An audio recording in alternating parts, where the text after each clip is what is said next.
answer this question. Early in the year, this would have been one of those kind of games that just drove you nuts. It kind of slipped away. The Villanova game comes to mind. There were, a few others like it. But you've kind of found a way to now win games like this. A crucial game today. Could you just talk a little bit about, how that maturity process maybe has evolved? I think a lot of guys have grown up, from putting their heads down, and staying the course of the game. We went on runs, first half, second half, where we could have put them away, but they kept coming back and they ended up taking the lead at the end. But I thought, it was always somebody, either on the bench or that was in the game, saying, don't put your heads down, let's go, let's keep playing. And I thought that energy, went into overtime, and that's what got us to win. Yeah, in the second half, we let them get some offensive rebounds and let them get their heads up. And, they obviously knocked down shots. And the first half was kind of ugly. Nobody really hit some shots. Both of us shot low percentages. So we just kind of had to keep with the game. When they took that lead in the second half, I just kept saying it's not over. Still time left. Whether we got to do this in overtime or whatever, just keep doing what we're doing. And luckily we came out to win.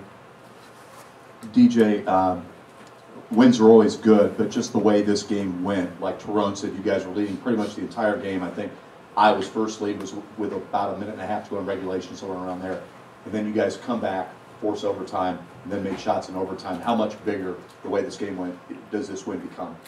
I think it's good for all our guys, being able to come out down to and execute a play that coach drew up in the huddle. I think that's big for us, just being able to do that and, not get off course, keep our poise, and really execute offensively. And that's what we did to tie it up. And then we got to stop there. It was crucial at the end. And comes with a little bit of luck, too, because they didn't get that tip in.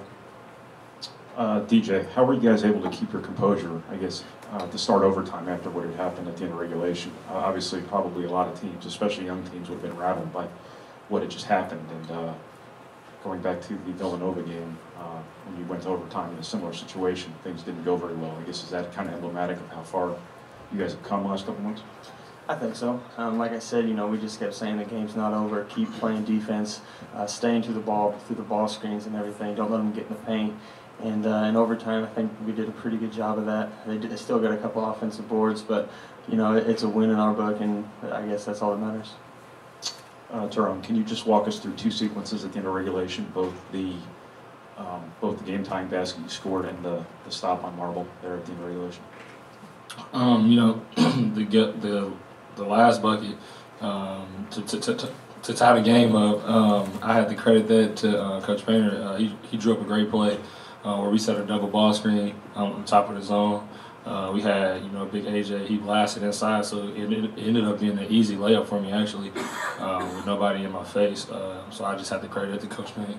And then the stop, I knew he was going to probably try to drive me to the basket. And I just tried to, stay away from him, not foul him, and just keep my hands up and do it to the best of my ability. Donnie, we talked a little bit yesterday about, your shot and just, you were feeling more confident. And you got your shot today because of, there was some foul trouble, but also you were needed. The matchup seemed to be pretty good.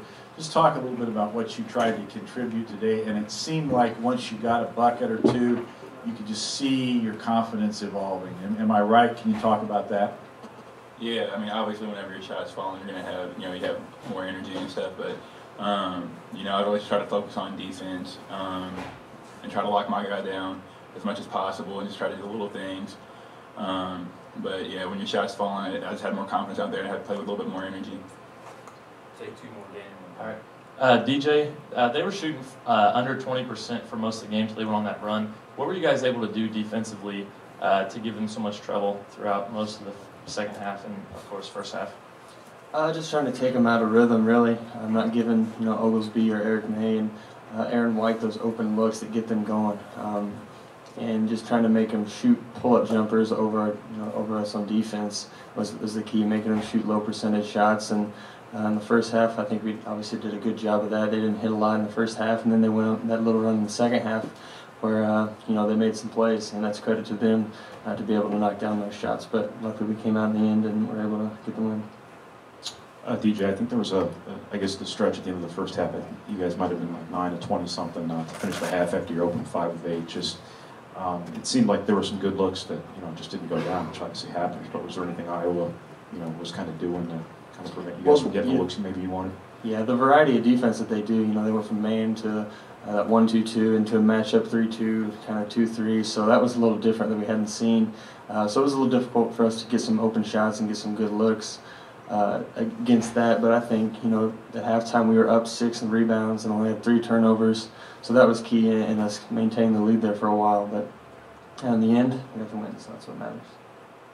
We've seen so many overtime games in our lives. Usually the team that either forces the overtime or kind of hangs on at the end of regulation so many times goes on and wins the game, and I don't really know why it is, but it just seems like a larger percentage is. Did you feel pretty good? I mean, obviously, Marble misses the shot. You got fresh life. You had to feel pretty good at that point. Well, I felt fortunate. That's probably the better word at that time. When you have that 11-point lead and they come back and they take the lead. We had some free throws in there and some missed opportunities and just some defensive breakdowns. Those 3 things together led to their surge and coming back. And Aaron White got hot and made some plays down the stretch. And their freshman 10 was tough all night. We didn't stay with him and do a very good job on him. So I always mess up the pronunciation of his name, so I'm going to leave it alone and call him number 10. But when you get to overtime at that time, you don't know how guys will react. The one thing you want to do, obviously, is be able to get a stop, be able to get a score, and build off that. We were able to score first, and I think that helped us. And just hang in there and grind. We had a good game at Nebraska when we got put in a tough position after being up 20. That was a good sign for us. And now we got put in another tough situation. And both of them were our doing. I think you feel that way as the coach. And it was good to see them make a play at the end. Jerome made a nice play, nice drive, and then we got a stop. And got Marble to miss. We're very fortunate that Melson Basabi didn't get that ball in the miss. And didn't put it in. Matt, I believe 29 minutes for Donnie today was his season high in minutes, and obviously he was on the court at the end of the game. From your vantage point, what did Donnie do well in this game? Well, I think first of all, a lot of teams have played small, and that doesn't help Donnie. And we've been starting small with a group, and they played a lot of bigger guys. And Donnie was active. He got that basket in the last 5 minutes of the game. Then he got the tip in when AJ missed the layup. That was a big tip in because we were struggling to score the ball at that time. But no, he's continued to practice hard and get some things done. He's going to get us some rebounds, and had his ability to score the basketball from the high post. He had the one good drive to the basket. Really helps us there. And if, he's just got to stay positive. It's hard in some matchups for him, but tonight was a good matchup for him. Matt, did it tell you anything about, I guess, your team's composure at this stage of the season, that after what happened at the end of regulation, they were able to maintain their composure there and win the game in overtime? Well, I think it was good to see him bounce back. I don't know if we could use the word composure, because I thought we lost our composure, in the second half there, especially late in the game. Last minute, 2 minutes, even though you run something and you don't get something, you still have to go get a good shot at that time. We took a ill-advised 3, and then we took a tough runner. Then we just had to get a better shot in those crucial times. You can't call a timeout every single time. But it was good to see them bounce back and hang in there and make enough plays to win. Coach, when you look at the first half, shot 29% from the field, was it something they did or just something you guys did yourself? I think a little bit of both. They went zone. We had some looks. I didn't think we did a very good job of getting the ball to A.J. Hammonds. I think we have to do he's got to do a better job posting. We got to do a better job of getting him the basketball. But I would say a little bit of both. And we had some good shots that just didn't go down. And when you look ahead, to next week, obviously a big game with your in-state rival, what does this win do, just momentum-wise, going into that matchup? Well, just, for us, we're having a young team, just trying to grind it out and win games. We haven't had too many games like this, when games have gotten close and you had to tough it out, whatever. We haven't had a lot of wins for these type of games, so it was good to see that, and hopefully we can build some confidence, just moving to our next game, no matter who it might be. Matt, early in the year, this might have been one of those games that slipped away, but I think if you look at your stat sheet, one of the important factors why maybe it didn't, if you add up Tyrone, Bird, and Ronnie, I think they played 117 minutes today and made 1 turnover. That's not throwing the ball away like you were in some games early in the year. Is that maybe one of the biggest differences why maybe you won today versus lost some of those early? And I would say, Bird gets 7 defensive rebounds, Tyrone gets 12 rebounds for the game, and they don't turn the basketball over. And so we don't turn the basketball over, and we're doing a better job rebounding the ball, and that helps us. We did a pretty good job in the first half. We got out rebounded by 3 in the second, but having that balance, that's what we always talk about, the possession game, really helps us. At this stage of the season, are you kind of surprised the playing with a lead lessons haven't sunk in? Say that again?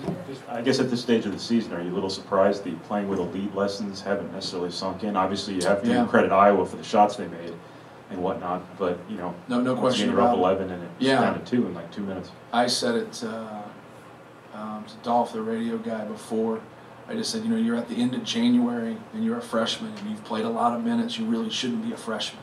You talk about a freshman who plays 5 or 10 minutes, but when you're playing 30 minutes a game, understanding time and score and being able to handle a shot clock, but we're still taking some shots at crucial times, and that's just not younger guys. It's period. We're taking some, maybe the most important possession of the game up to that point.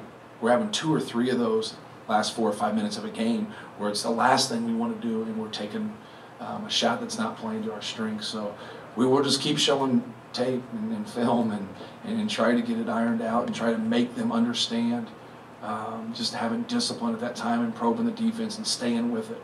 All right, you can take a bad shot with the shot clock going off, all right, but don't take it with 18 seconds to go on the shot clock. That makes no sense.